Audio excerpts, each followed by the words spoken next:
Before NLP was called NLP, it was called Meta. And as a result, if you explore NLP, if you delve deeper into it, you'll begin to hear terms that refer to meta all the time. The meta model, meta programs, metacognition, meta mirroring, meta tactics.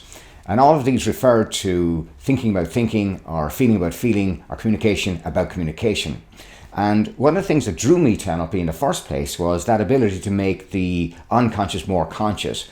I'm a trained hypnotherapist, psychotherapist, and hypnoanalyst, which means I use psychoanalysis with NLP. I was used to bringing people back into their past and finding out the cause of their trauma and releasing it and helping to move forward. The idea of NLP I like better, basically because it looks at how you can actually approach that from a different perspective. Now, I remember when I started work first, and I got a factory job. And I remember going in and noticing immediately, I was struck by the fact that people were very, not just childlike, but childish. And I thought that was very curious. Even as I became employed there, I started to act in a childish way as well. And when you looked around at the structures were very formal and strict and parental, for want of a better way. Now, I also remember then, as I went up through the ranks and became a manager in a different company, and I realized that my boss, the director, who was actually interacting with the owner, actually played in a very childlike way as well. And I'd noticed that when he would engage with him, that he would do so in a way that he was seeking approval, validation, recognition, but not in a normal, healthy way. In a way that he seemed to be in the position of the child, and the owner seemed to be in the position of the stern parent. And it was just curious to see it and to engage with it, and it just didn't look or feel right to me. Then I looked into my own life, and I looked at how I engage and connect with people too.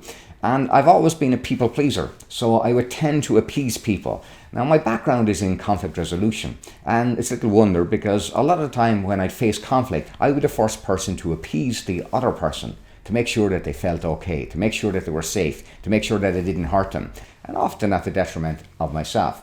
What I'd like you to do is to begin to think about the relationships that you have with different people, the contracts that you set up with them, so that you may have a relationship with your boss or your colleague or your partner, whether it is romantic or professional. Begin to ask yourself, how are they formed? Now, you'll be conscious of the contract that you have with them. There are certain rules and regulations that are expected of both of you, and they're the things that you're aware of.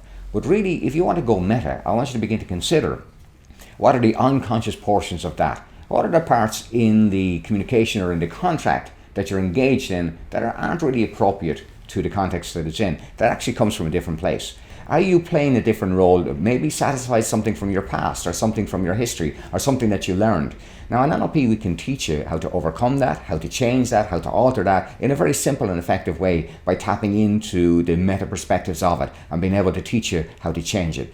Have a little bit of fun, begin to explore it. If you want to learn more about that, how those metacognitions or meta-awareness can be used and advanced in a very constructive and effective way, well, perhaps then come talk to us. We'd love to talk to you. We'd love to explain a lot more about how that actually operates.